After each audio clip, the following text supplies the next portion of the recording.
Oh, y'all gonna make me. Thou son of David,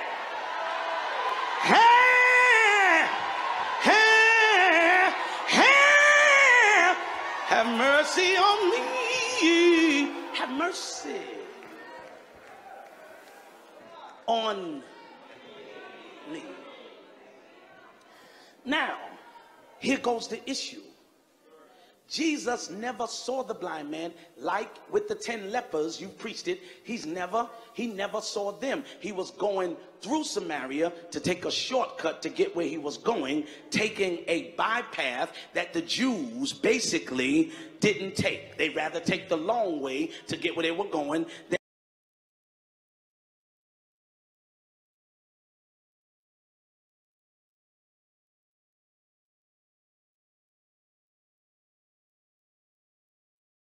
The multitudes rebuked them.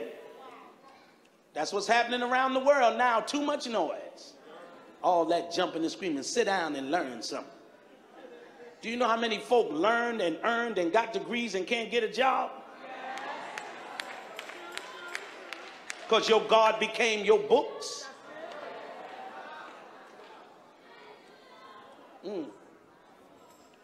Rebuke them because they should hold their peace. But they, not he, cried out the more great deal, saying, have mercy on us, O Lord, thou son of David. 32, last verse coming up. And Jesus, y'all too quiet in the front, stood still. Come on, my storefront church. And called them and said, what will ye?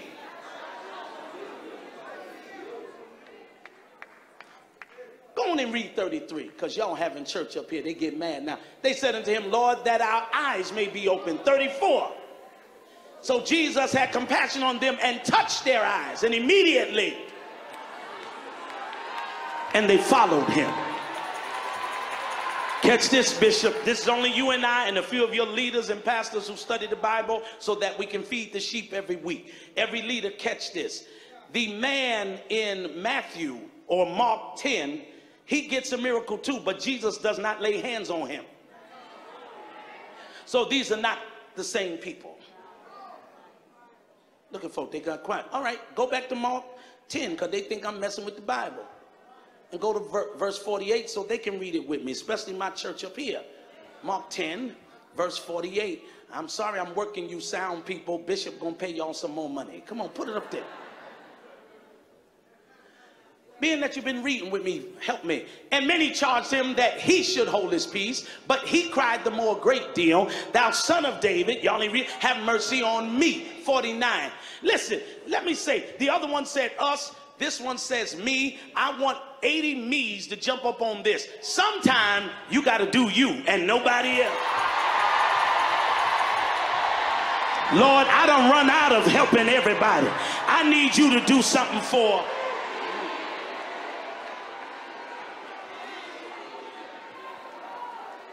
Now, we want to prove it because I'm giving you my style of preaching. I don't know why, but I'm giving it to you. Jesus stood still, commanded him to be called choir, and they called the blind man, saying unto him, choir, be of good comfort, rise. He called, verse 50.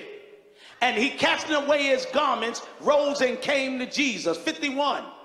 And Jesus answered and said, what shalt thou that I should do unto thee? The blind man said unto him, Lord, that I might receive my sight.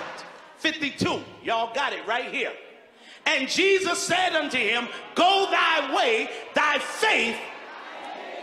And immediately he received his sight and followed. So the other two did not have faith, but this particular man got his by faith.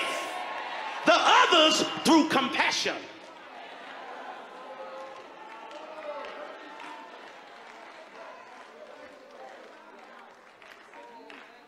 Now, this is how I'm going to wind it up and see if Bishop come and want to help me preach. Because all this was about a bunch of noise. But we're going to read 3 to 4 words again. I'm going to need y'all to go back to both chapters, but catch this.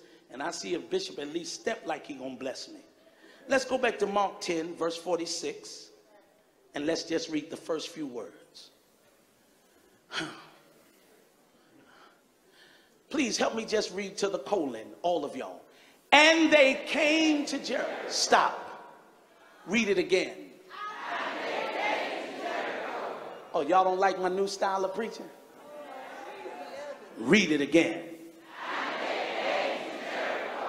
All right. Go to Matthew 20, verse 29.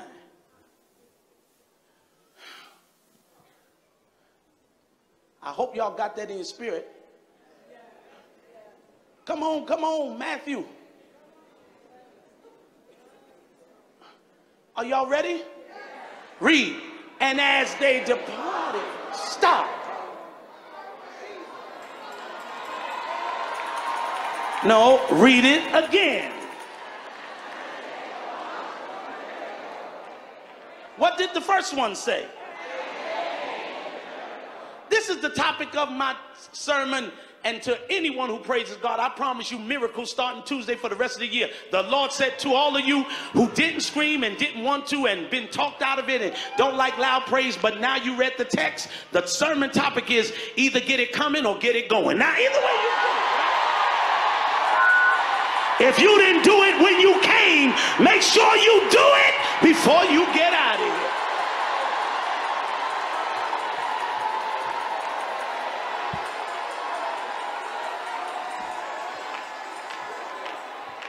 Either, I'm about to preach 5 minutes now, I'm done. Get it coming. Well, get it going. But the Lord told me to tell 50 of you, if you did it coming and going, your miracle begins immediately. The key word was, and he received his sight immediately. The Lord said to you that praised him, don't wait till Tuesday. Tuesday is Sunday.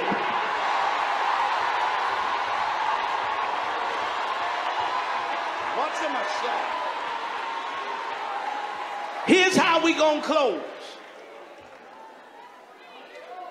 So Jesus, look at me, give me 5 minutes and push me, Ryan, was coming to Jericho. Maybe y'all forgot upstairs who helped me preach that he's back in the place that the people got it from screaming in the Old Testament. And now Jericho has become quiet and beggars. Whereas in Joshua 6, it gave them blessings when the doors opened and the walls fell down. They were getting a lot when they were shouting over that city. And now the city has become beggars, infested with beggars, preaching beggars, prophets begging, preaching for money because you got preaching but no praise. Oh, y'all got, pull off your robes. They're nothing but begging clothes. And for the spirit of heaviness, y'all don't want to put on the garment. Oh, y'all still, oh. It ain't in your clothes, it's in your mouth.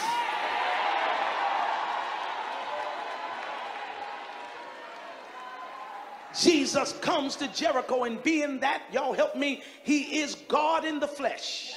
He is also, preachers ain't talking, so I'm going to have the people take your place. He is also God himself. So when he reaches a region that he was used to hearing noise in, he hears none. But obviously this blind man, even though he couldn't read with his sight, he probably read with his fingers. Probably read the Septuagint in Braille. Y'all ain't talking. Probably heard that if Jesus is God, then he should remember where he is where he gave us promises. The man probably also studied the technique of what they did to get Jericho. So when Jesus was coming through, he only had to ask one question. Are you sure that this is Jesus? Y'all ain't talking. And everybody else said, they said he is. He said, I can't see him. Can you ask somebody a question? Where was he born? Y'all ain't talking. And they brought back to the blind man, he's from Nazareth. He said, that's the right one. Jesus!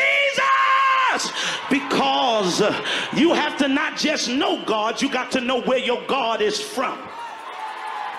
Oh, y'all don't hear me. And your God is not the preacher. Your God sits high and he looks down low. I feel like preaching like I'm back home for real.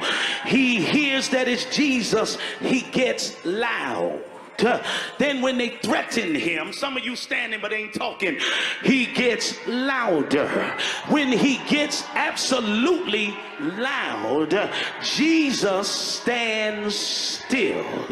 You already know he got his sight. They going having church in the back. That's crazy. But here goes the biggie. Jesus now is entering Jericho to leave Jericho. Well, about time Bartimaeus got a miracle. The rumor traveled all the way down the block, and two more blind men said, maybe we should try it when he gets down here. You've got to be so influential that when you praise God, who was jealous joins in.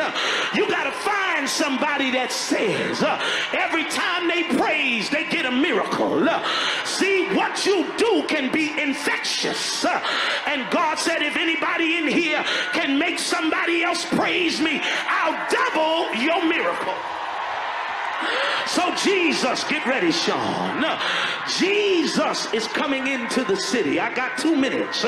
When he's coming into the city, he hears the man. When he's leaving the city, 2 more men hear about it, and they say, who is this? They said it's Jesus. They did the exact thing that Bartimaeus did, but with 2 voices.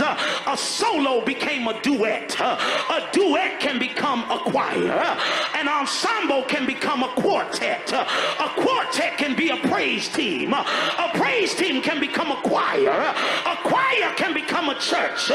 But when the whole church praise him, the Lord's got to stand still. And I'm telling Jesus, you are not getting out of here until you bless me. And any way you bless me, I'll be satisfied. I feel God here. Somebody act like you're a cowboy and start saying hallelujah and lasso your rope and throw it to Jesus and hook him with your praise and let him know you ain't getting out of here. I got children that are not saved. I got a husband that needs to be delivered. I got a wife that's sick in her body. I've got bills that have to be paid. And God said, well, I'm here. What you gonna do? I will bless the Lord at all times, and his praises shall continually be in my mouth. Shake somebody's hand now and shake it like you're happy and say, neighbor, oh neighbor, congratulations on surviving the worst season of your life.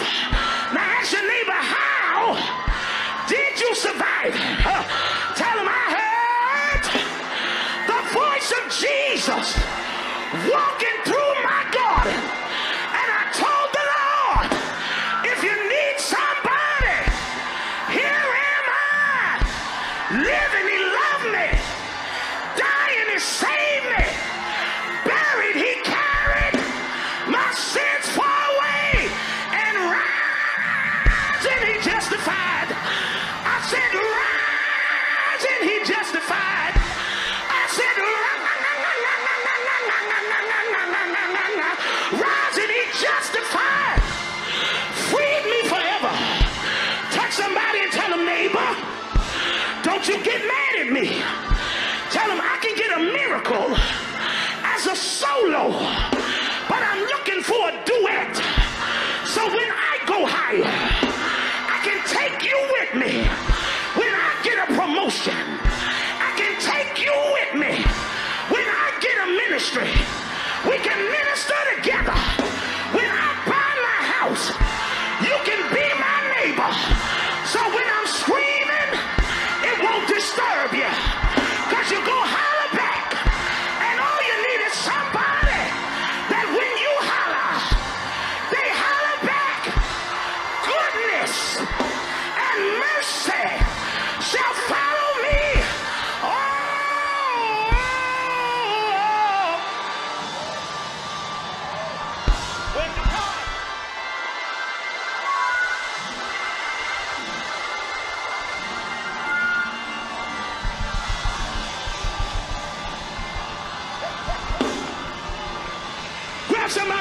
say, neighbor, I apologize because I know I'm real loud. But tell them the reason why I'm so loud tonight is we are at a conference that demands miracles. And God gave us a visionary that's not pompous and bougie. If the leader can scream, if the leader can dance, if the leader can run, then the oil flows from the head down. And God said, I'm blessing from the head to the bottom, anointed from the crown of your head to the sole of your feet. You better shake somebody and tell them, I'm debt free now. I'm delivered now. I'm delivered from the inside out. No more weeping.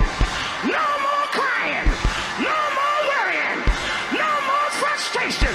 Because weeping may endure for a night. Joy.